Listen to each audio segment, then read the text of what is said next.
sources I came across, they really break down different persuasion tactics and how to apply them. I will come back to this book later. I also managed to get my hands on a copy of Elements of Semiology, a book by Roland Barthes. This book gives detailed description on semiotic terms and meaning. A key text I found really inspiring was Roland Barthes' Rhetoric of the Image Pansy Advertisement Analysis. I will use this as a guideline later to help me break down the element of the Club 18-30 advertisement. I believe exploring this question will be useful to any designer and me, as it will enable us to create successful ads in the future. Persuasion differs from influence. Although persuasion is a way of influencing, all ways of influencing are not persuasion. People can influence the beliefs, values, wants or actions of others without making any deliberate attempts to do so. Thus a celebrity influences others by acting as a role model without consciously being aware of doing so. We can even influence others to act in ways that are detrimental to our interests, as when we cause them to hate us. Persuasion, in contrast, deliberately aims to mold beliefs, values and actions in a direction favored by the persuader. The word influence, on the other hand, does not carry the notion of intended effort directed at changing others. Chapter 2, Semiotics. I believe semiotics is important for graphic designers to know. If we are to create, for example, advertisement, which may need to portray a brand's values, we need to know how to put elements together and build signs that will communicate our message to the targeted viewer. I think learning semiotics will expand my general knowledge and enhance the quality of my own design work. Semiology is a very intriguing subject to explore. If I wish to deconstruct an advertisement thoroughly, I believe semiotics will aid me to do this. The history of semiotics as a whole yet remains to be written. Morris, one of the problems of semiotic historiography is the uncertainty of its field.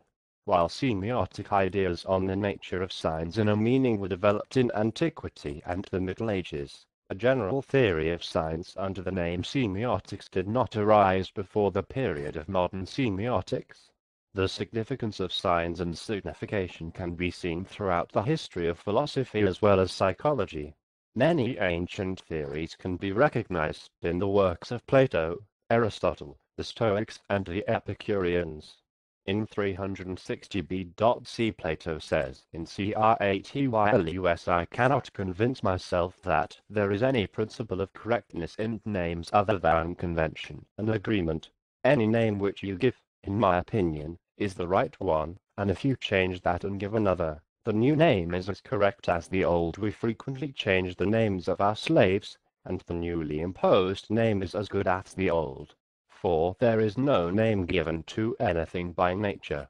All is convention and habit of the users. Such is my view. Plato is saying that names are conventional, arbitrary signs, arbitrary meaning, that it was chosen for no specific reason. The next quote is from Aristotle in the year 350 BC. Spoken words are the symbols of men with experience, and written words are the symbols of spoken words. Just as all men have not the same writing, so all men have not the same speech sounds, but the mental experiences, which these directly symbolize, are the same for all, as also those things of which our experiences are the images. In Aristotle, On the Soul, Book 2, he says, by a sense is meant what has the power of receiving into itself the sensible forms of things without the matter.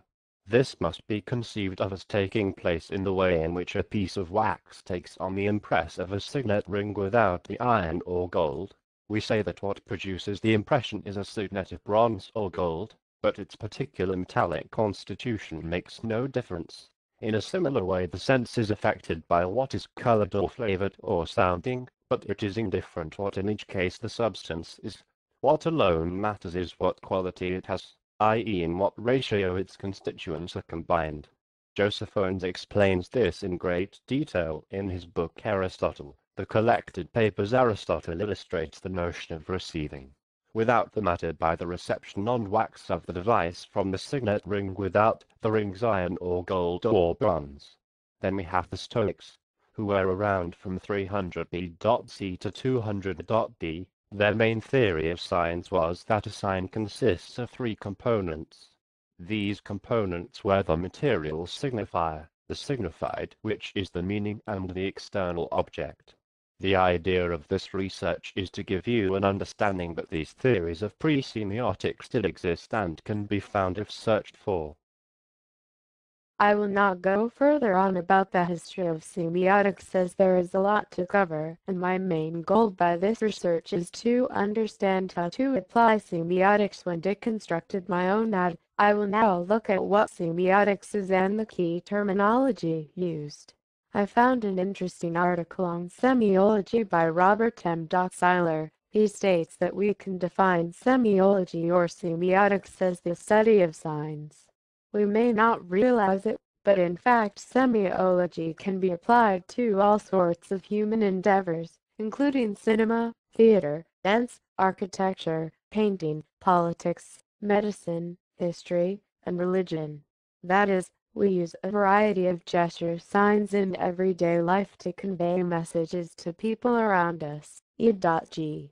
rubbing our thumb and forefinger together to signify money.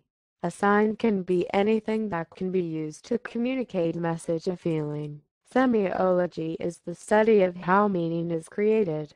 The two pioneers of semiology are believed to be Ferdinand de Saussure, born 1857 in Geneva, Switzerland, and Roland Barthes, born 1915 in Cherbourg, a port city northwest of Paris.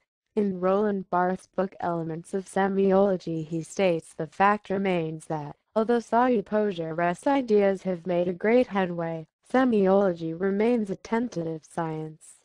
The reason for this may well be simple.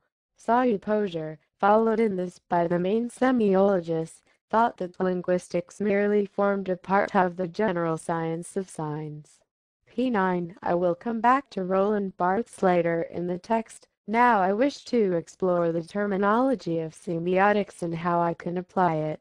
I have already covered what a sign is, so I will start with the signifier. This can be any material thing that signifies. For example, we could be talking about an image, a facial expression, or even words on a page. There is a brief example I found helpful in an article I mentioned earlier. The signifier, which has a physical existence, carries the meaning. This is the sign as we perceive it, the marks on the paper or the sounds in the air. The signified is the concept that a signifier refers to and is common to all members of the same culture who share the same language. Together the signifier and signified make up a sign. The signification can be conceived as a process. It is the act which binds the signifier and the signified, an act whose product is the sign. P48. In regards to sign, there are a few different types. First, symbolic arbitrary signs is something that has been written or printed and has acquired a conventional significance. We have iconic signs. These are a proper sign where the motivation is due to some kind of physical resemblance or similarity between the signified and signifier. For example, a map is an icon of its territory. Indexical signs is where the signifier is caused by the signified. For example, steam signifies hot water. Notation is the most basic meaning of a sign. For example, the name Ford signifies a specific type of car. A word that names or signifies something specific. Wind is the denotation for air in natural motion. Poodle is the denotation for a certain breed of dog.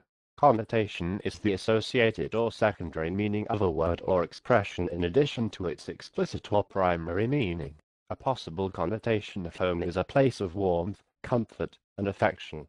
Synecdoche is a figure of speech in which a part is used to represent the whole. For example, ABX for alphabet or the whole for a part. England won the World Cup in 1966. Synecdoche is often treated as a type of metonymy. A collection of associated connotations can be held together by paradigmatic relations. This is where signs gain meaning from their connection with other signs. A paradigm is a set of associated signifiers or signifieds which are all members of some defining category, but in which each is significantly different. In natural language there are grammatical paradigms such as verbs or nouns. Paradigmatic relations are those which belong to the same set by virtue of a function they share. A sign enters into paradigmatic relations with all the signs, which can also occur in the same context, not at the same time. Syntagmatic relations is where signs gain meaning from their order or sequence, the links and dependencies between linguistic elements, units of any complexity that coexist simultaneously in a linear series, a text or speech. Syntagmatic relations may exist between neighboring sounds, resulting in vowel harmony and assimilation, and between morphs, resulting in superposition or truncation of adjacent morphemes. The term was introduced by F.D. Persuasion. For example, the verbs hit, kick have to be followed by a noun. Paul hit the wall, not Paul hit, but sleep. Those do not normally do so. Peter slept, not Peter slept the bed. Paradigmatic and syntagmatic are contrasting terms in structural linguistics. Every item of language has a paradigmatic relationship with every other item which can be substituted for it, such as cat with dog, and a syntagmatic relationship with items which occur within the same construction. For example, in the cat sat on the mat, cat with the in sat on the mat. When you combined paradigms and syntax, you are left with myths. These make up an oft-told story with elaborate cultural associations, e.g. the cowboy myth, the romance myth. Codes are procedural systems of related conventions for correlating signifiers and signifieds in certain domains. Codes provide a framework within which signs make sense. They are interpretative devices which are used by interpretative communities. Ideologies are codes that reinforce or congruent with structures of power. Ideology works largely by creating forms of common sense, of the taken for granted in everyday life. In an interesting online article by Robert M. Seiler, he outlines key activities analysts undertake when they conduct a semiological critique. From an advertisement, movie to a painting, these guidelines will give you an effective result. The first step is to offer your reader a brief overview of the message. Here you will provide a brief description of the advertisement so that the reader can picture the message. The next step would be to identify the key signifiers in signifieds. What are the important signifiers and what do they signify? Here you will look at the ideological and sociological matters involved. You then would identify the paradigms. What is the central opposition in the text and do they have any psychological or social significance? Then you identify the syntax. What messages can you identify? Consider the linguistic message, the non-coded iconographic message and the coded iconographic message. The last step is to identify the principle in the message. At the end of the guidelines, Robert M. Seiler writes, remember, the goal of analysis is to determine the rhetoric or the grammar tying together all the elements. I can apply these guidelines to deconstruct any advertisement and have a good quality analysis. With the help of the key terminology, the guidelines were clear at first glance. Earlier I mentioned Ferdinand de Saussure and Roland Barthes. Other key theorists in semiology are Roman Jakobson, Claude Lévi-Strauss, Thomas Sabayoc, Julia Kristeva, and Umberto Eco. A key text in semiology in which I find interesting is an excerpt from Rhetoric of the Image by Roland Barthes, an analysis of the Panzaniad. I will use this analysis as a guideline to help me read signs in other ads.